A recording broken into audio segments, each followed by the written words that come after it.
Hello and welcome everyone. Welcome to our Q&A for our upcoming 7-week video course, Your Eighth Chakra Life, Energy Mastery to Embody Your Power and Live Your Soul's Purpose. I'm Ann Patricio and I'm honored to be your host today for the Q&A for the Shift Network, where we'll explore the teachings of Katy Bray and address questions about your Eighth Chakra Life, which begins on Thursday, November the 7th. Now, if you're unable to join us live, you can still participate in this course, and I'll explain more about that later. But first, I'd like to welcome my guest. Katy Bray is a professional clairvoyant, energy worker, and empath. She's a Vedic master, herbalist, student of Tantra, and a non-denominational ordained minister. Her body of work is based in multidimensional living. She led more than 100 groups, teaching participants how to become more intuitive and energy literate. I love that term, energy literate. She's an author, a speaker, and a catalyst for all who seek her counsel.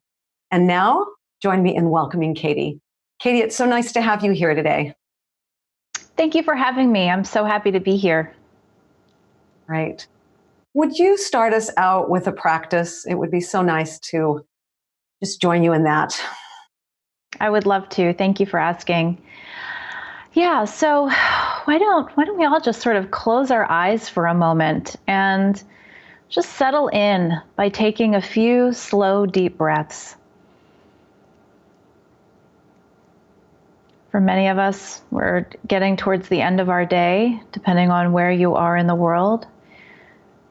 But wherever you are in the world, let's just settle in to our bodies, letting everything else go. Recognizing that there's nowhere else to go, nothing else to do. For the time being, we are right here, at home, at peace, with our breath and in our bodies. And now imagine a column of white light extending far above your head, but reaching down through your crown, down through your body, down through your root, the base of your tailbone, down, down, down into the core of the earth. And just feeling this column of white light permeating pure, clear energy and vibration, dissolving anything that no longer serves you, and magnetizing all that will serve you in your highest and best path.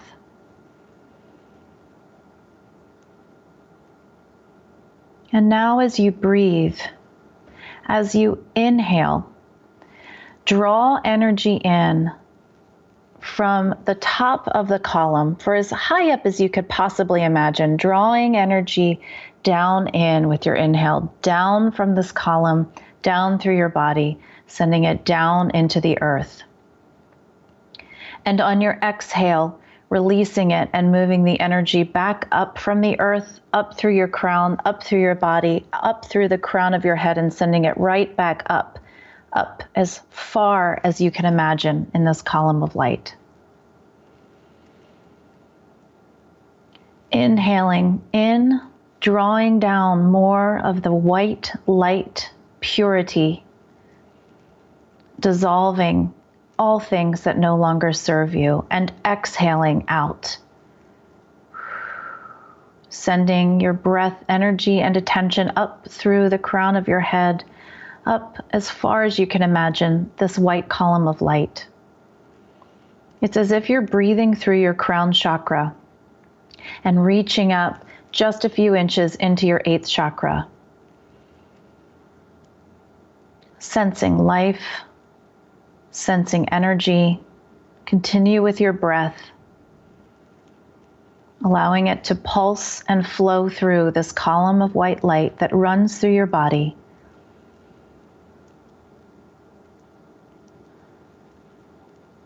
Welcoming in any clarity, any wisdom, any insights that are important for you now that you can take with you on your path.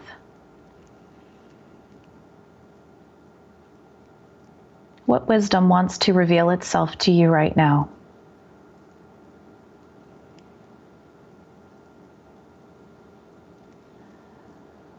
Inhaling and exhaling, slowly and fully, using the column of white light.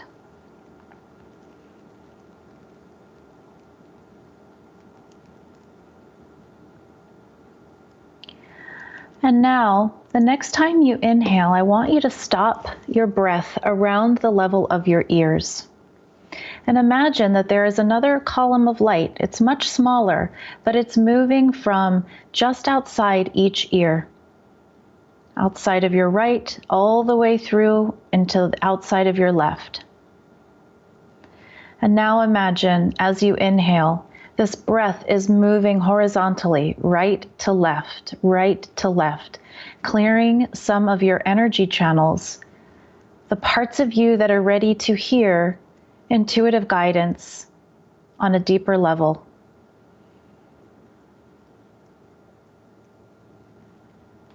If it doesn't feel as natural to use your breath, if you can visualize or just feel the sensation of energy moving from right to left, just outside of both ears.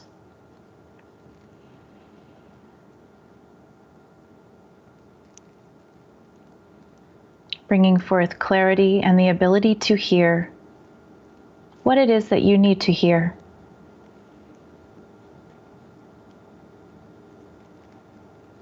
And now pausing the next time you get just right into the center and moving this energy and attention, or your breath, right down into the center of your chest in your heart area.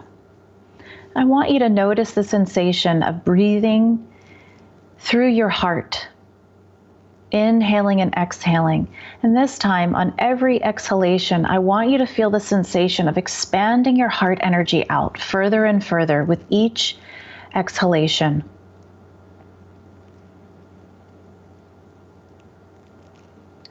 Full, slow, deep breaths, almost feeling as if your heart has a pulse and your diaphragm is moving this pulse effortlessly and with ease.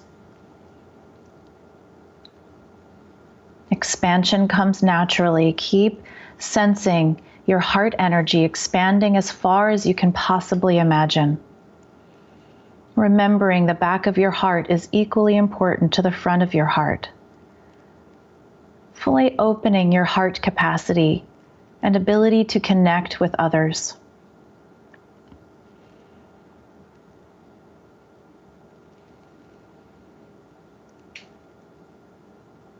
Inhaling and exhaling, slowly and deeply.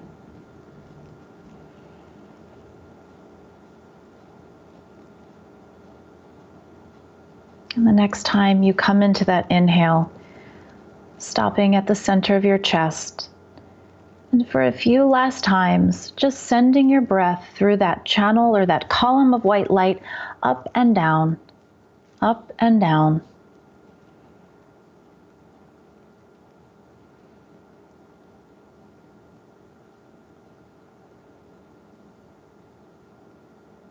And now taking your awareness further down through the white column of light into the earth, feeling your deep connection, feeling grounded and rooted. The wisdom coming in from the top, riding down your body, the wisdom riding down your energy body and rooting itself into the earth.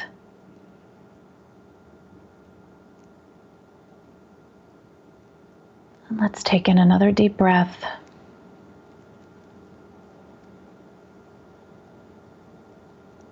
And now I want you to just feel yourself sitting in your chair or wherever it is that you are, just starting to bring yourself back into your physical self.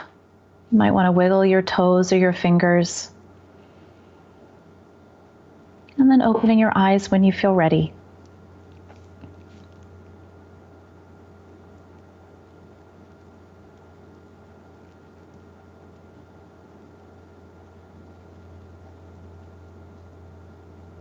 And we are complete. Thank you so much, Katy. What a great way to start. Thank you. My pleasure. So I want to thank everyone who sent in questions, because we're going to spend the rest of our time tonight exploring your questions for Katy in preparation for her video course, Your Eighth Chakra Life. And that begins on Thursday, November the 7th. I'd like you to visit our website, which is your8thchakralife.com, your8thchakralife.com. You can use the word eighth written out or the number 8. And you'll learn more about our 7-week video course that's coming up. So we're going to get started with your questions for Katy. If you have a question, please type it in and I'll be happy to read it out for you. And we had a lot of people post questions to our webcast, so I'm going to start with one from Karen. She says, I understand that you mentioned that there are ways to infuse the information of the 8th chakra to the lower chakras. I have a tendency to reside more in my upper chakras than my lower ones. What is it about this course that will ensure that I do the lower chakra work? Mm-hmm.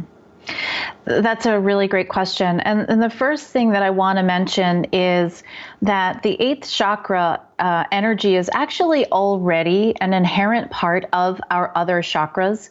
What we're doing in this course is we're actually looking at how that is and why that is, and the ways that we can best use the information from our 8th chakra to really sort of retrain and reprogram our energy to be on the path that we really feel called to be on, the one that, you don't even have to know what that calling is, but really the highest path that you're here to experience.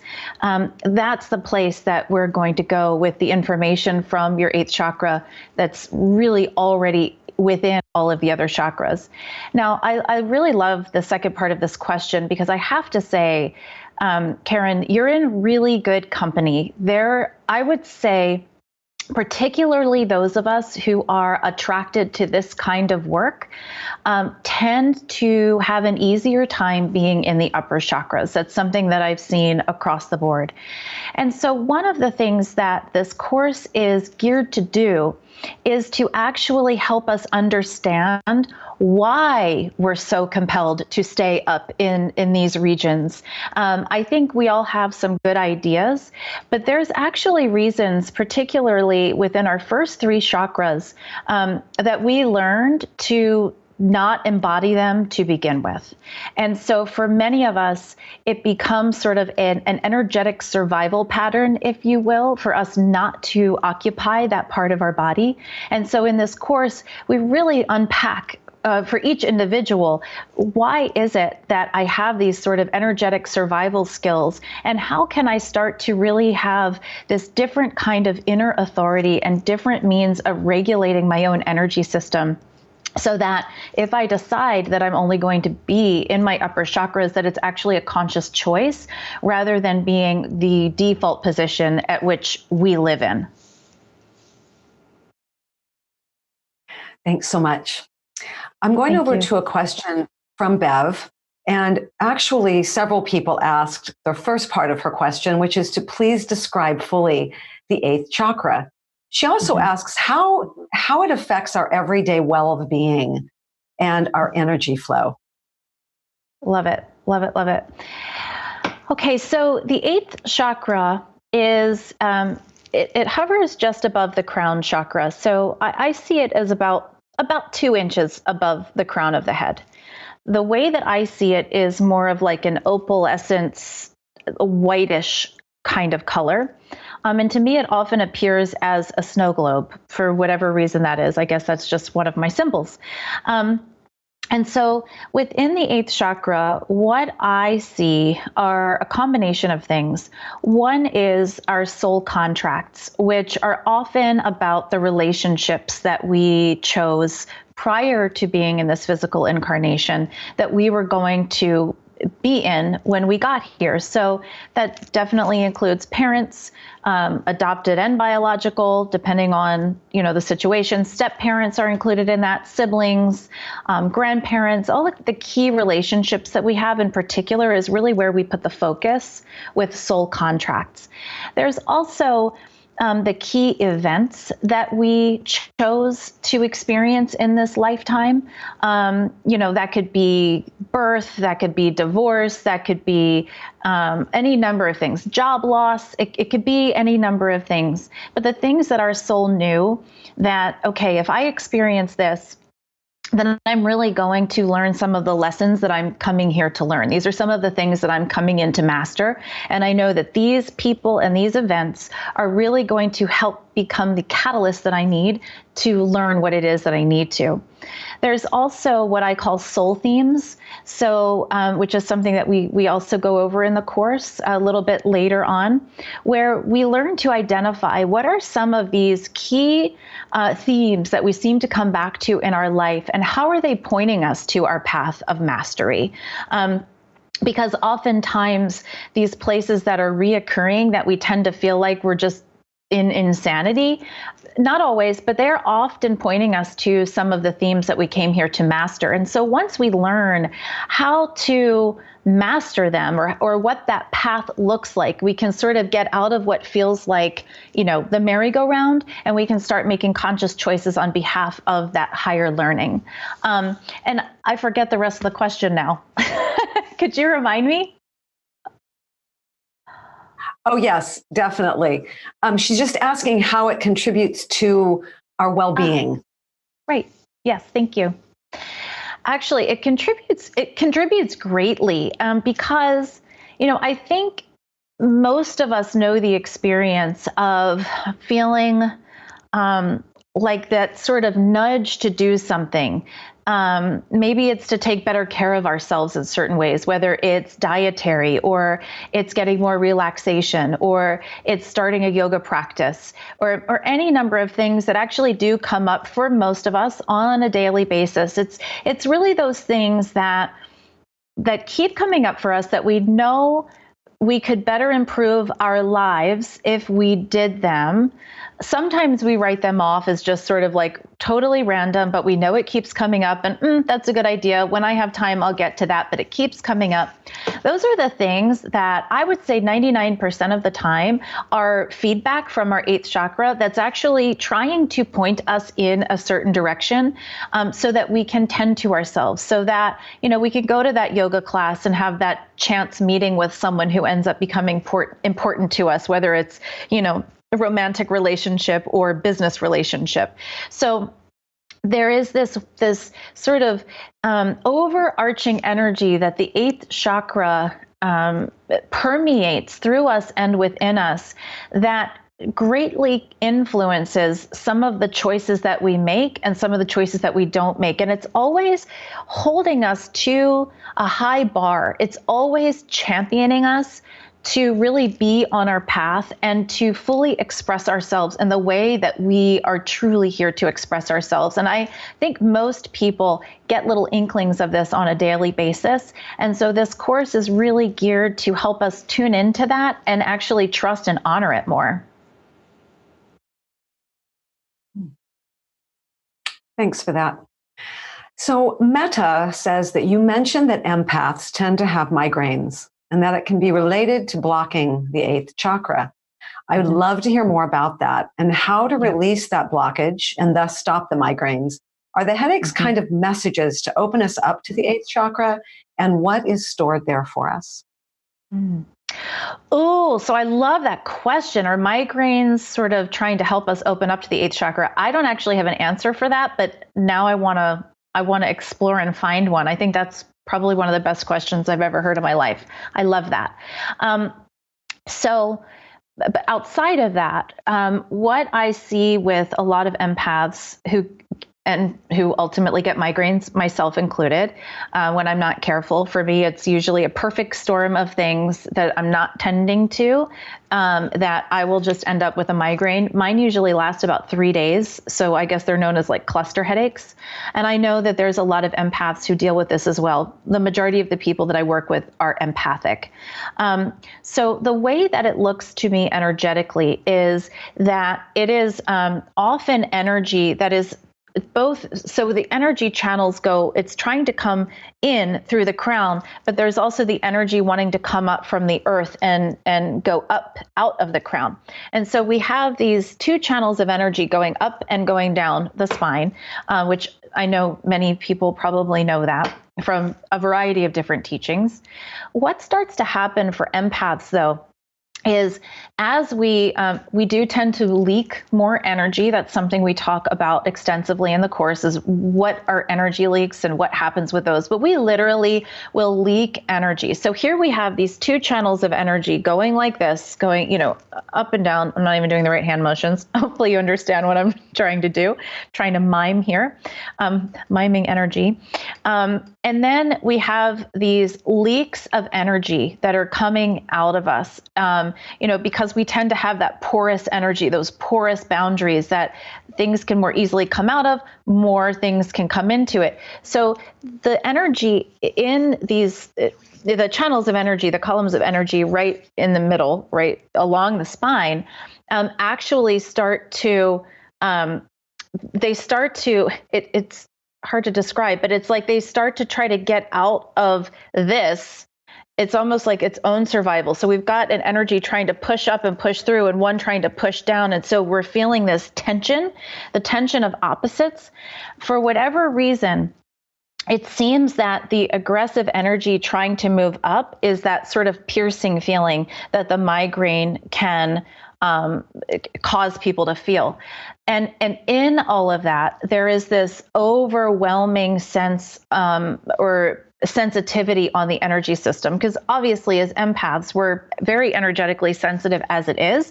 So, here we've got our energy leaking, we're bringing too much in, we've got these polarizing energies at our center, and it all sort of erupts, and it seems to land up here in the head. So one of the things that we discuss throughout the entirety of the course is becoming more energy literate and understanding where are we leaking energy and where are we, bringing in energy that is not ours. We go through a whole sorting process on how to discern what's mine and what's someone else's. That's obviously a very important thing for empaths.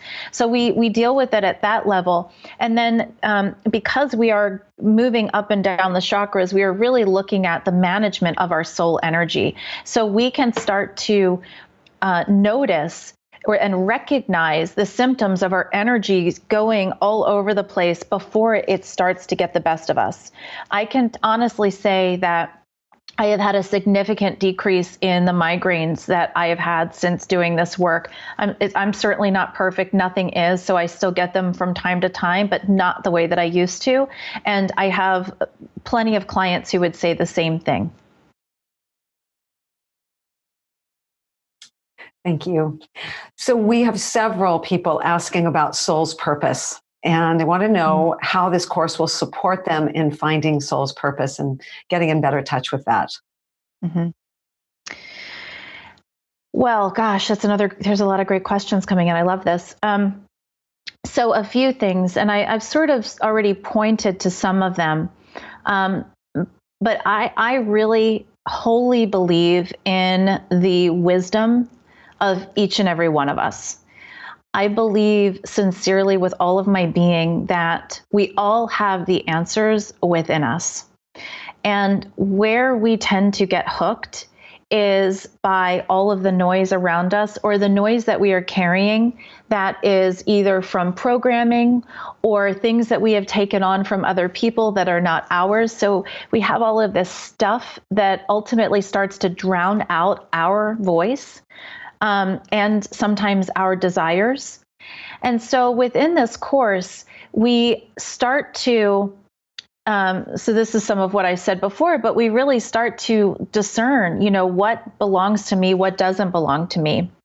Where am I responding to life based off of my programming, and where am I making choices from me, the essence of who I am, and how do I stop all of this noise so that I can really listen to myself and be my own inner authority and really hear what my soul has been trying to tell me for probably a long time, and also there's a way that we will, I know we will be doing this in the first module.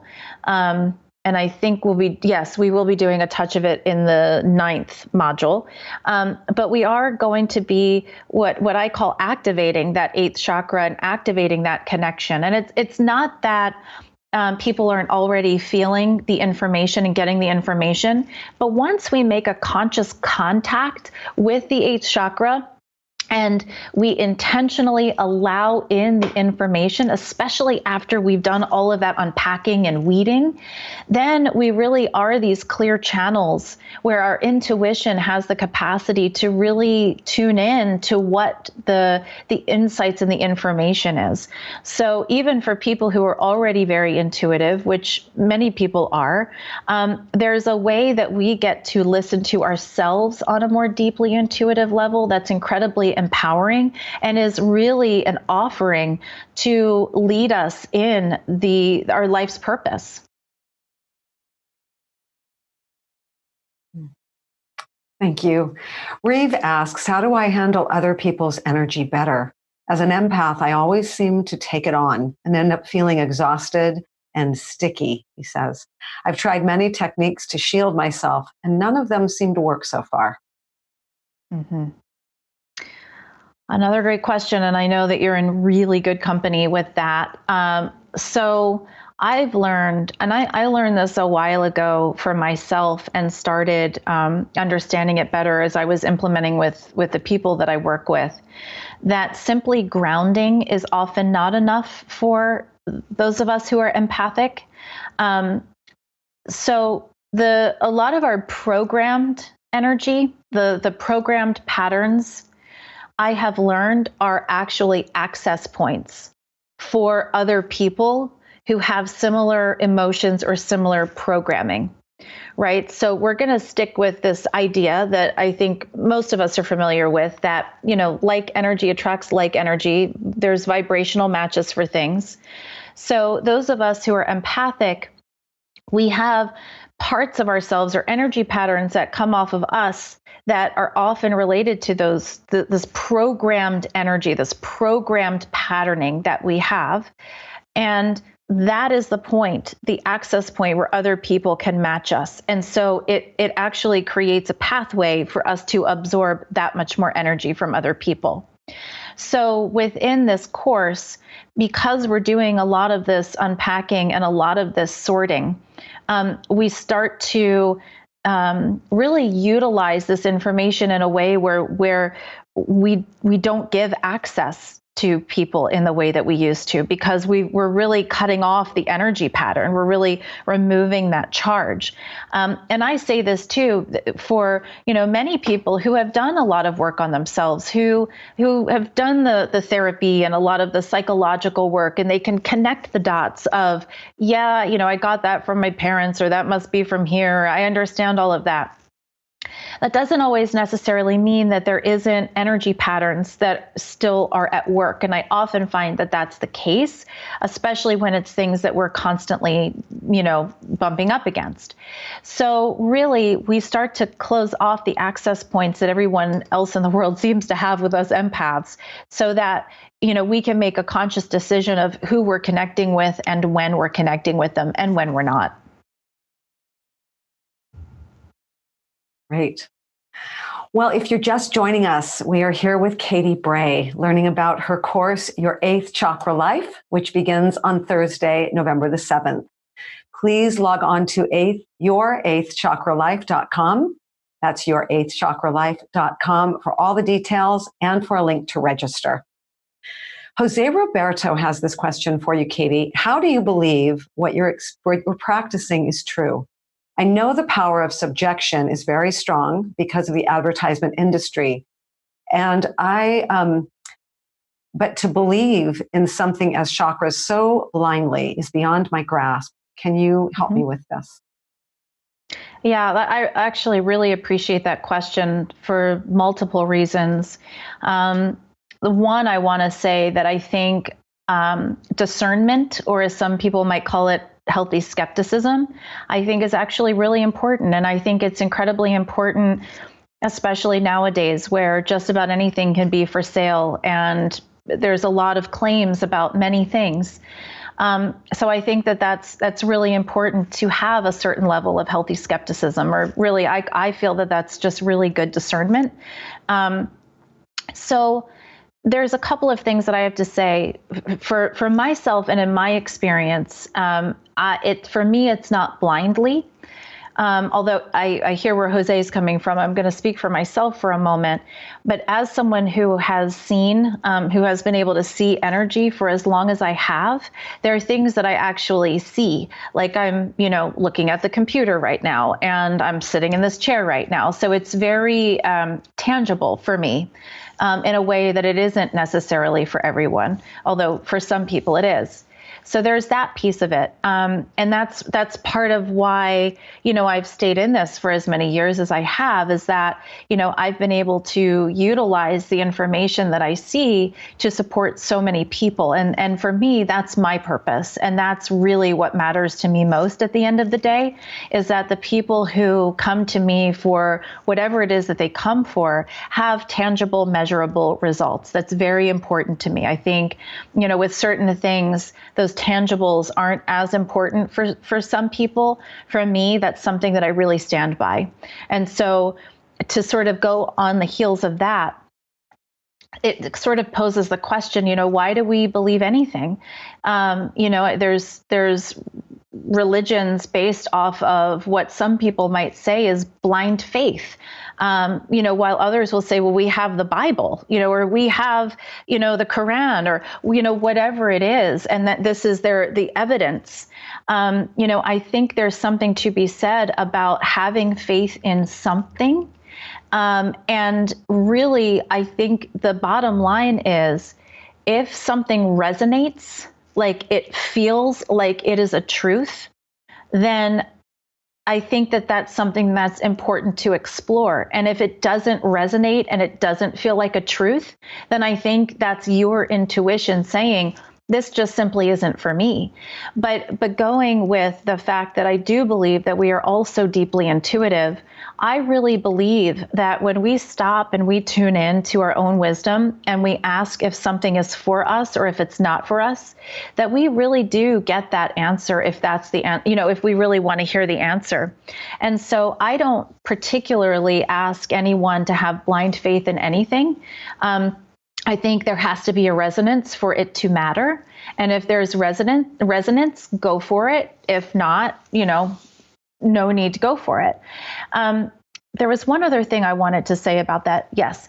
So the last piece that I want to say is, particularly with this work specifically, and I understand that the class itself is called the Eighth Chakra Life. And, the body of work that I do is obviously within the chakra system.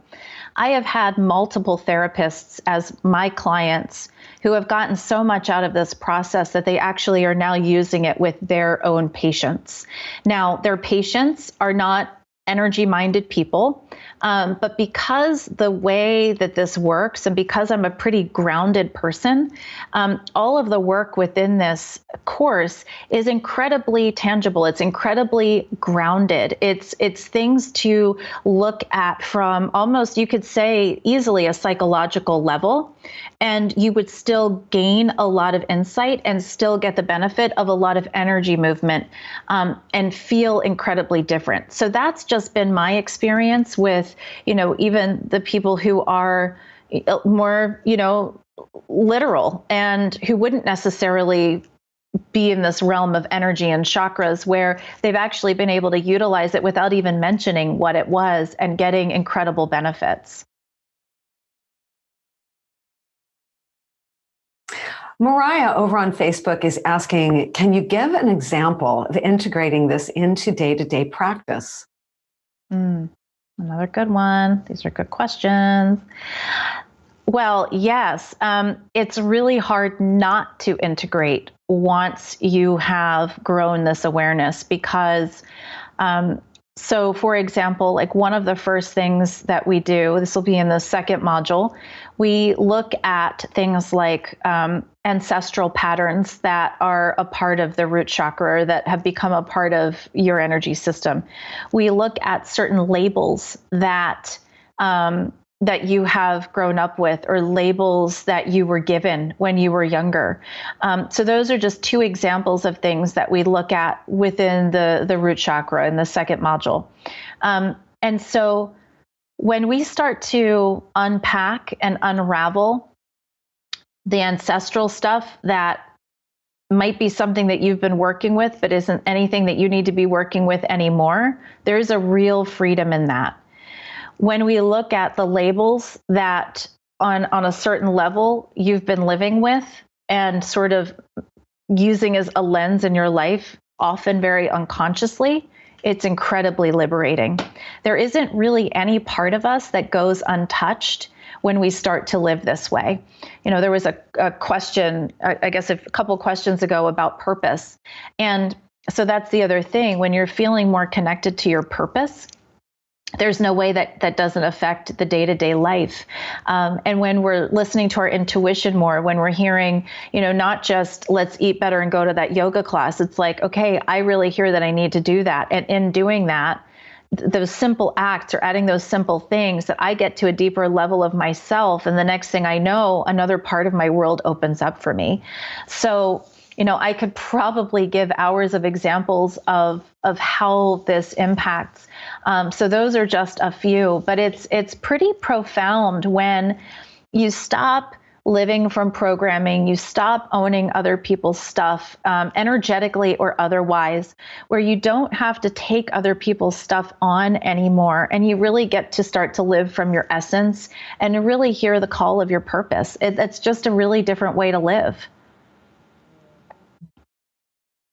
Thanks, Katy. Carol and several others would like to use their gifts to help people. And how will this course support me in my work of supporting others as a healer and empath? Mm-hmm. Beautiful. You'll be able to, honestly, you'll be able to use a lot of what you have learned. So there's another part of the answer too, is, you know, the more that we do our own work and the more that we shift and grow and evolve, the more energetic we become and the more we open up our own capacity. So there's that piece of it. And then there's the practical application where, you know, like I said, I have a couple of therapists who have worked with me now who never in a million years thought that they would ever be applying anything that they learned in this process to their patients. But I had a couple of them say, you know, I was really having a hard time having a breakthrough with this one or two people. And it occurred to me that this is what was going on, and I'd never looked at it through that lens before. And when I could go there with them, they finally had a breakthrough. So I've heard this on several occasions at this point. And so there's a lot of practical application that actually enables people to move the energy or to facilitate a breakthrough, depending on what the modality is. So, you know, for me, it's, you know, when you grow, they grow, and feel free to implement what you learn.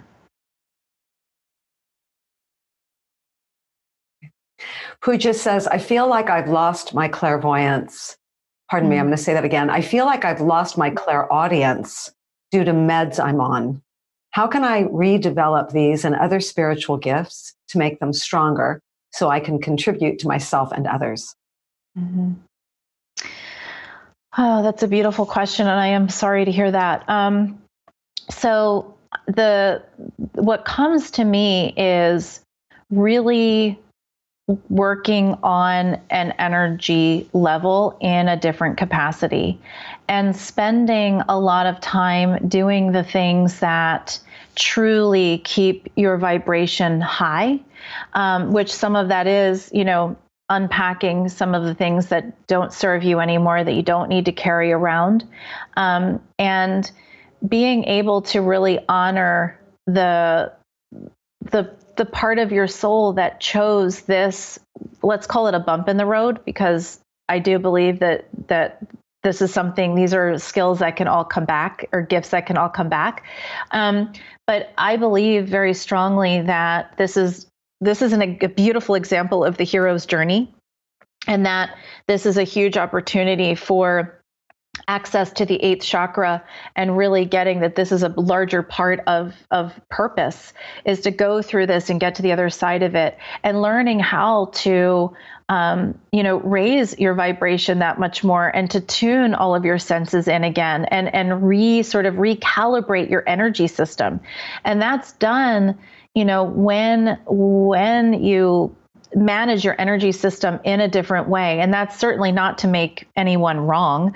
It's just that there are certain ways that are more beneficial for us to work with our energy system, that are going to give us the results that we want. And so in terms of that, and this course, because there really is, this is a lot about repatterning energy, and bringing it back to a place where we can really maximize our soul energy. That would really be an important focal point for this sort of situation, is bringing your soul energy back in such a high vibrational way, and connecting into your purpose, and just being able to really draw that energy back out. Okay, so we have a few people asking if they have no experience with this whatsoever. They don't feel like they are empaths, but they're really curious. How will they fit in to this teaching if there will be people who are already doing these practices? Another great question. We've got amazing people asking amazing questions. I love that.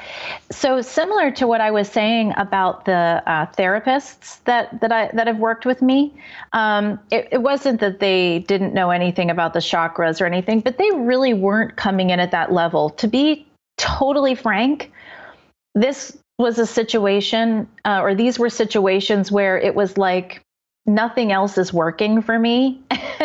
And someone gave me this harebrained idea to call you, and I'm desperate enough that I'm actually doing that right now. And that's why I'm on the phone with you. No kidding. I mean, I've definitely been that person for other people, which is perfectly fine. It doesn't matter how people get to me. So you really don't have to have any pre-knowledge of anything, because we really, this is a very deep, very rich course. And at the same time, it really meets people where they are and where they want to go, right? I mean, we're all at different capacities at different points in our lives. Sometimes we just want to marinate in something totally new and completely reconfigure ourselves. And other times we really just want an interesting exploration of ourselves, and sort of looking at ourselves from a different perspective, a different lens, so that we can sort of look at life and look at the world from a different perspective. And so this course is really perfect for anyone who's in any part of that range right there, that you don't need any other information. And a lot of it is very self-explanatory, easy to follow, similar to the way that I'm explaining things tonight, hopefully articulate enough that it's coming across and making sense. The course will be very similar to that. And we do have a Q&A in every class. So, there'll be about 30 minutes for me to answer questions. And I think all questions are worth exploring. So Q&A is always a great way to get questions answered if there's something that isn't clear. That's right. So we have time for a few more of your questions, and thank you everyone for all the great questions over from Facebook and our webcast. Before we take your questions, I want to give a few details about your eighth chakra life. So this is really going to be a powerful 7 weeks with Katy, as you can tell. It's just so wonderful to hear her speak and to be in her presence, where you're going to learn why you're here and what gifts you're meant to share. The 7-week course takes place on Thursdays at 5 p.m. Pacific, starting November the 7th. Now, if for any reason you're unable to join us live, you won't miss a thing. You receive audio and video replays, transcripts, and any handouts through a course homepage, which is like your virtual classroom. Also, I'd like to remind you that we offer a no-risk money-back guarantee on all of our courses, giving you a full 2 weeks, in this case until November the 21st. to make sure that you absolutely love the course. And as an added option, all participants are encouraged to connect over on our private Facebook community group. That allows you to stay connected with one another and talk about your experience in the course. Now, everyone who registers receives your Eighth Chakra Life bonus collection. And this includes maximizing your healing capacity. This is a video teaching from Katy. Also, an audio dialogue between Anadea Judith and Harville Hendricks called Creating Thriving Relationships with the Chakras.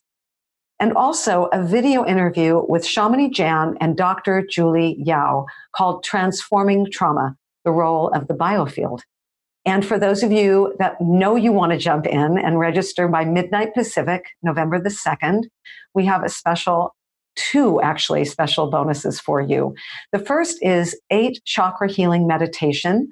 This is an audio meditation from Jonathan Goldman, the founding pioneer of the modern sound healing movement and a master teacher. And also we're offering a top 5 sessions from the Energy Medicine and Healing Summit. And these are selected video sessions from the summit event that was hosted by Dondi Dahlin. So those are for people that know they want to jump in and commit with us before November the 2nd. That is midnight Pacific on November the 2nd. All right. So we have a few other questions here that I want to get to. I want to try to get to as many questions as we can before we finish up. So let's see. I want to share this from Bob. He says, can you help me open up my chakras and activate them? I've learned from other clairvoyants that they are all closed, and this prevents me from opportunities for enrichment. And now I learned about the 8th chakra. I'm anxious to catch up and restore my aura and live a better life. Mm-hmm. Oh, yeah. And interesting that he was told that his chakras were closed. So to go back to what I was saying about those survival, the sort of survival behaviors, the energetic survival techniques that many of us learn, and that coupled with programming are often the reasons why our chakras will close down or shut off. And so this is really a perfect opportunity to bring those back online. I actually do talk about this in the bonus that was just mentioned about maximizing your healing capacity. One of the things that I talk about for people who exactly like this question, there's just a lot going on with the chakras, whether they're closed down or too big or whatever is going on. I have found that just going in and doing chakra balancing and chakra clearing isn't quite enough in situations like that. Those are great. I'm a huge fan of those, by the way, so I'm certainly not knocking them in any capacity. Those are great maintenance types of things that I think are important for anyone and everyone to do on some kind of consistent basis. It's sort of like taking a shower every day. We want to clear our chakras out and balance them out. But when we're talking about something like this, in this case, there actually has to really be almost like a rerouting. If you think of like rotor-rooter, just really going into the chakras and really sort of pulling out some of the programming and some of the energy patterns that have caused this collapse or caused this closing down. And so that's exactly what this course is designed to do, is that we look at all the reasons as to why that can be. And then that allows this energy body, the chakras, to actually start to go, oh, I can do this, and I can safely do this, and I can trust this. So they come back to life and they go online. And then, the 8th chakra is really no different than the other chakras in a certain sense.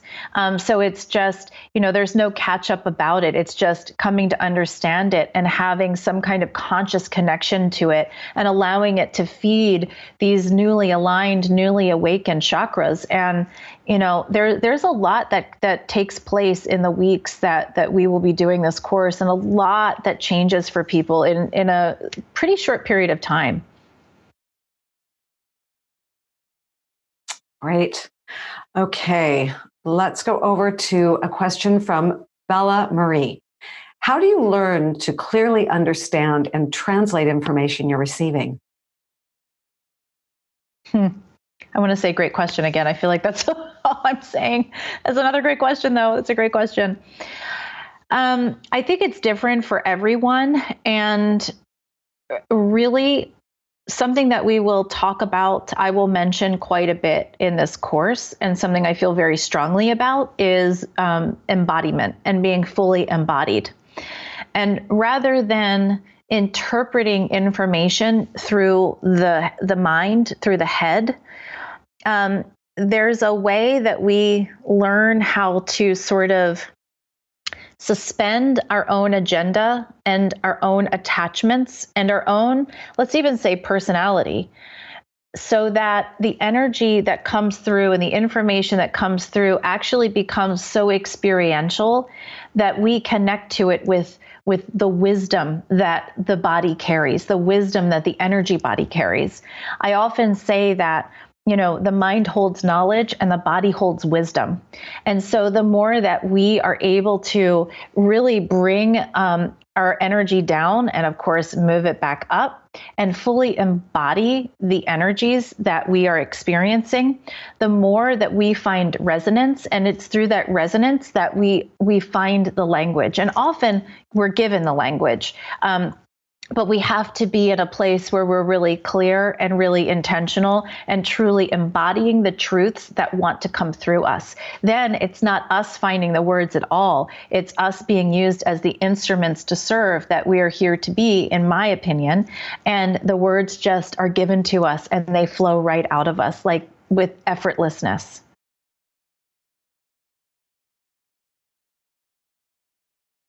Thank you. Melissa on Facebook says, I've tried several visualizations while trying to ground. Each one only has ended me with feeling like I'm being rejected by the earth. Instead, I can really only feel and have a strong connection to my crown chakra. And each time I try to ground, I only end up feeling my crown growing even stronger. I had just tuned in earlier when you were talking about the flow of energy up and down and how that can get unbalanced. Do you have any recommendations or visualizations I should try? Because it seems like I'm really balanced. I'm really unbalanced here. Yeah, so I'm going to go back to speaking about embodiment. One of the things that can be challenging as using visualization is, unless there's truly a sense of embodying the energy and embodying the experience, that in and of itself can be its own gap between us really having a connection, or us having a connection or not. That makes a really big difference. I do want to say that the sense of rejection from the earth is, it's interesting because I have been working on the book for this work called Energy Architecture. So that's what we're doing in the Eighth Chakra life. And I actually talk about a core wound for many of us is in connection to Mother Earth, and actually what that does to our root chakra. So I would actually, quite honestly, rather than using visualization as the primary method to get grounded, I would actually try to do a little bit more movement. It doesn't even matter what capacity is available for movement. Even if you're wheelchair bound, if you can move your head or you can move your hands or your fingers, but if you do have full access to your limbs and you can move around, I would start movement. And it doesn't have to be pretty dancing. Nobody has to see you. It can be in the privacy of your own home or even your bathroom. I would actually start there, because there's something about moving around and really getting into the body that is going to be the most grounding and most rooted. And then I would go back and work on, it could be the same visualization, but having the visualization and then imagining the energy of the visualization moving through your body so that you're having a visceral experience of it and you're in the full embodiment of it. So it's a little bit of a process when we feel that imbalanced. But frankly, I find that visualization isn't the primary thing to do in that case. It really is about moving your body. That could even be running or walking, but get your body moving, because the energy wants to move down, and movement is the number one way that's going to get you there faster. So in your conversation with Stephen Dinan, you mentioned putting salt and lemon in drinking water. Can you tell us why? Yeah. Yep. So it's a trick that I love. I'll tell you right now, for anyone who is empathic, who does experience headaches, it's a really great thing to do because of the way it starts to rebalance electrolytes and purifies energy. But this is actually a good trick for anyone. So the salt, as many of us know, is very purifying and very healing. So just by virtue of putting some salt in your water is very cleansing. Cleanses your energy body as well as your physical body. Similar, the lemon will also do the same thing. I want to add something to that, though. It is foods like lemons, oranges, citrus fruits that have spent a lot of time out in the sunshine, the ones that are really, we find in the warmer climates, are actually the foods that are the highest in vibration, and give us more access to our intuition and the more subtle energies. So, of course, root vegetables and things like that are incredibly beautifully, deliciously vibrational as well, but they do carry a little bit of a denser vibration. So when we add that lemon, not only is it helping the salt purify and cleanse the body, it's also increasing our vibration at the same time. That's really interesting. Okay, going over to a few questions around, traditionally, worldwide wisdom has held that there are 7 chakras. So we have a few people asking, when was the 8th chakra discovered? And is the 8th considered the Earth Star chakra? Tell us about that, and how many chakras you consider there are. These are a few different people combining questions there. Yeah, that's another great one. So actually, there's what's considered to be 7 major chakras, but we have about at least 10 chakras. I do not see beyond that. So I honestly am not entirely sure. I tend to teach and speak about what I have experienced, and I try to sort of stay out of what is not in my experience. But then we have 47, I believe it's 47, it might be 49. I think it's 47 minor chakras that are, in our feet. They're all over our body. We have another chakra just above the heart. It's like a pink color, but that's not actually considered in the major chakra system. There is a chakra below the base of our spine, in between our feet, which is often one of the Earth Star chakras. It directly connects us from our energy system down into the Mother Earth. So I have to be honest and say, I only can see up until the 10th chakra. And I don't interpret what's in 9 or 10. It just hasn't come to me. And I've fallen in love with the 8th and the 7 because of the way that I see the rich information that really supports us in our human experiences here, which is really my call to action in the world, is how do we make our life experiences the best that we can possibly make them, and really bring the mind, body, and spirit into alignment together. So I have heard of the Earth Star chakra. I have always thought that was the one below the base of the spine, down on the earth. But I have to tell you, I'm not like super hip and knowing all those terms, because I really do sort of just stick in the work that has come to me. And I don't necessarily explore a lot of other works. From what I understand, though, there's not a lot of information about the 8th chakra out there. But I think it was discovered probably quite a long time ago. I'm not entirely sure when that was. I know for me, it was, many years ago, but I'm 42. So we're not talking a couple hundred years ago.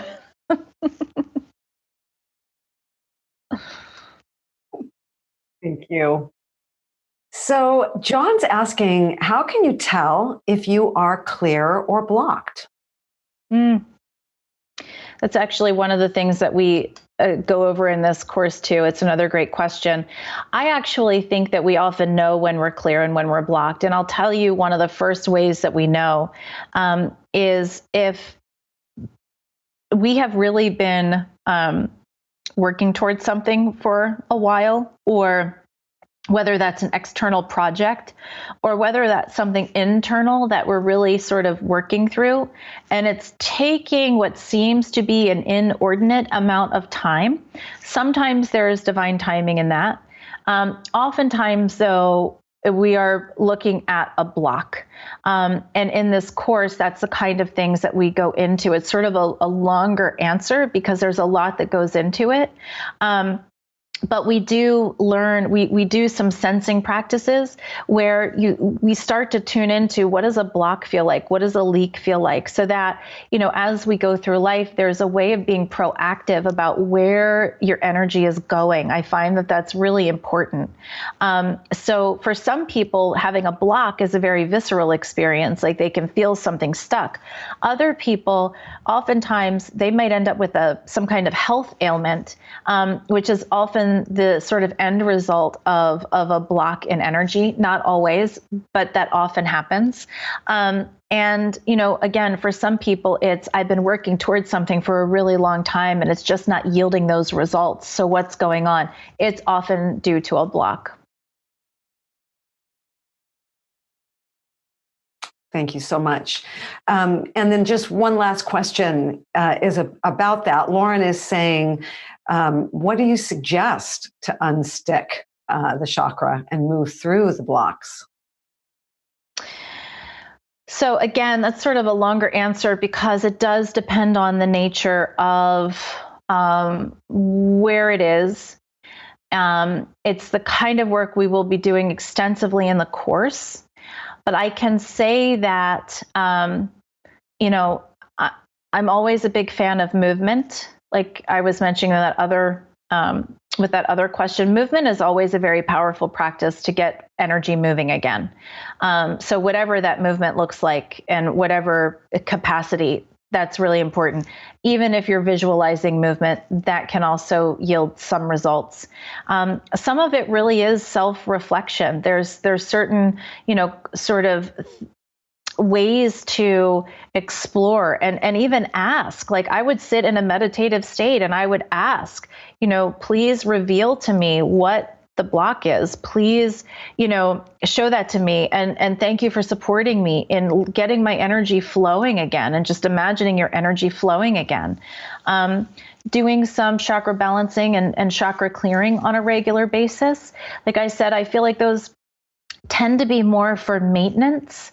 But if you're doing them enough, and you have a healthy enough chakra system and you're really just looking at some sticky points or blocks, that it can start to move things enough that you'll have realizations or aha moments. And I think that that's something that I want to say that is really important is, none of this is meant to be like magic. Like, okay, we're just going to get the energy running again. Like there's a quick fix here. The mind-body-spirit connection is very valid and very important. And I find that a lot of people, when you're doing, let's say, a chakra clearing balance or a chakra clearing meditation on a regular basis, then you allow and invite the important realizations to come through with that. Because when energy moves, it's going to bring forth deeper truths within us. And it's really important that we're available to them and we don't think, oh, okay, I'm fixed, I'm done, I had that, clearing or whatever. But it's more an invitation to go deeper into our work. Because if we don't actually do the work and bring some of this stuff to our consciousness, that block is just going to come back, that leak is just going to come back, and we're going to be sort of back in that same situation. So even though we'll still have a block again, we'll still have a leak again, we at least know how to tend to them, so that doesn't have to be the way that we exist. And I think that that's ultimately the point of it all, is that we can manage our energy in a way that we can live in our highest and best, and that we know when something isn't right within our own energy systems, and we know how to tend to it. Even if we do need, to ask someone for help with it, we at least have an idea of how we need to tend to it so that we don't have to keep living a certain way. I'm really happy you mentioned that. Thank you so much, Katy. Well, we are at the end of our hour. It's just been great having Katy Bray with us tonight. Thanks to all of you for joining us and for sending in such wonderful questions and joining us here on Facebook. Your Eighth Chakra Life begins Thursday, November the 7th. We'd love to have you join us. Please visit your8thchakralife.com. You can put in the number 8 or the word 8, your8thchakralife.com. Please go over and register for this course. And if you do so by midnight, November the 2nd, you will receive a special bonus. There are 2 actually. Chakra healing meditation. This is a deeply expansive 45-minute sonic meditation for the chakras. And also 5 sessions from the Energy Medicine Healing Summit. So those bonuses are yours if you would like to register by November the 2nd. So Katy, any final words for our listeners?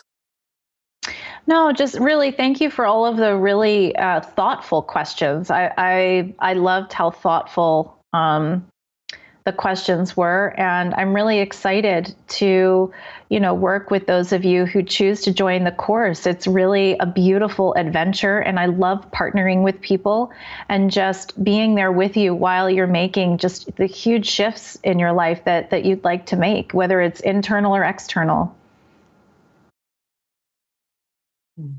Thank you, Katy. Thank you. All right. Thanks, everyone. Thanks for joining us today. And on behalf of all of us here at the Shift Network, I wish you well. And I look forward to having you on this course or on one in the future. Be well.